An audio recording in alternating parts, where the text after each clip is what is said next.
Hello and welcome back to my channel. My name is Adejoke Raji, a content creator here in Lagos, Nigeria. I film everything and anything around consumer protection and lifestyle. If you are new to this channel, feel free to interact with us here. We are really cool, trust me.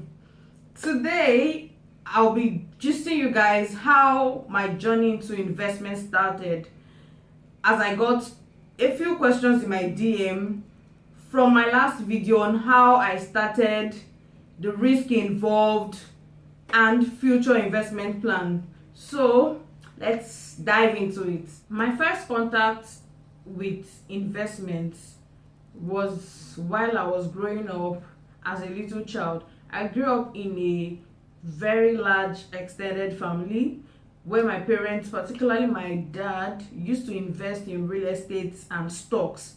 So I could remember vividly, I used to receive some letters on his behalf, dividend warrants on his behalf, and I would deliver to him.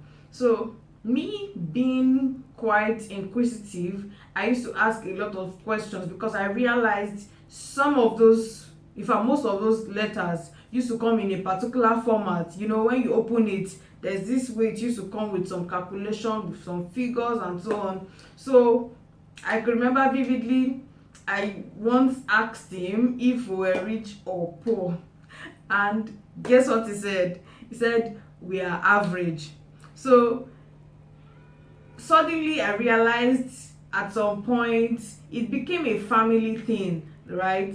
My elder ones, you know, I said I grew up in a very large extended family, and my elder ones, cousins, were all living together, and I realized some of them started having some units of investments. So I think this background informed my journey into investments. Back then, during my service year, I saved up quite a sum. Like, savings was easy then because I served in Lagos State, PPA was closed, I was going from home, so savings was not even a problem at all. So I was able to save up, and I really wanted to start investing. But brethren, brothers and sisters, I ended up spending the money. And when I remember, today when I remember, it still hurts me in a way. So when I started working, I made up my mind to invest a large chunk of my money yearly. However, to achieve that, I needed to save up a lot so that at least the money makes sense. So I'm that investor that, you know, saves up like almost throughout the year, and by the end of the year I turn it into whatever I want it to be, or early the next year. My first investment portfolio was in stocks, and apart from the capital, I think I registered with about 15k or thereabouts. And I could remember the broker kept asking me, are you sure you really want to do this? Because at the time, I think MMM had just shown Nigerian youths pepper, so he really wanted to be sure I wasn't looking for a get rich quick scheme. And he kept telling me it's not MMM. And I'm like, I'm sure. Like, I replied, if it works for my dad, why not? I was discussing with an ex-colleague of mine. We were just and she told me of how she had been investing in gold. I'm like, gold? Nah, that thing that doesn't appreciate. Like, prior to the time, all I had seen was extortion. So I was like, no, that thing that doesn't appreciate, I don't like it. And you need to see the reaction on her face, like, what? It really appreciates. Then she went on and, you know, schooled me on how to buy and sell off gold. Like, I feel like gold isn't something you sell off just like that. Like, you need money quick. It works hand in hand with US dollars. The higher the value of US dollars, the higher the value of gold. So it's something that you cannot just sell off like that if you really want to, you know, get value from it.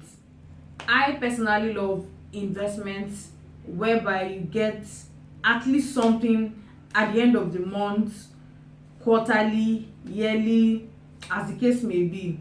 But when it comes to commodities, you literally have to sell off. So I would advise, if you want to invest in commodities like palm oil, gold, diamonds and so on, it's advisable you sell off when they are most valuable.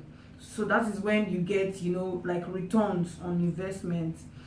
Also, the stress of having to look for where to keep them, save it when it comes to jewelries and so on, is stress for me, and I don't think I like such kind of investment. So if this isn't what you're looking for, then keep watching. My very first encounter with the word or term forex was when I was in pre-degree, about to get into my first year in the university. There was this guy that was always coming to talk to us about forex. So I mean, wrong timing, because all of us were students and our goal was to get into campus that year.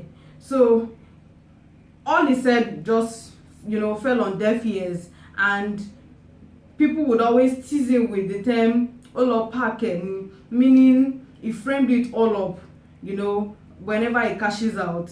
Your guess is as good as mine. I also never listened to him, but very recently I decided to give it a trial in 2019. And guess what, guys? All I can say is forex money is sweet, but with a lot of risk. You lose money, but with proper risk management, you learn how not to expose too much of your capital while in the market, and trade cautiously. As it is in real life, so it is in the forex market. Gold appreciates alongside with the USD.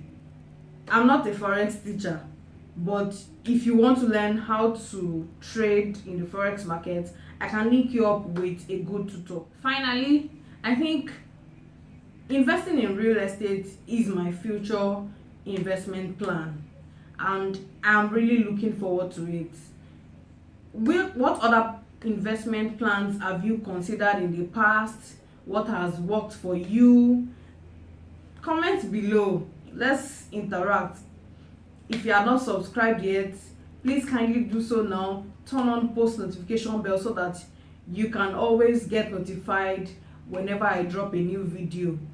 Give this video a thumbs up, and I'll see you in my next video. Bye.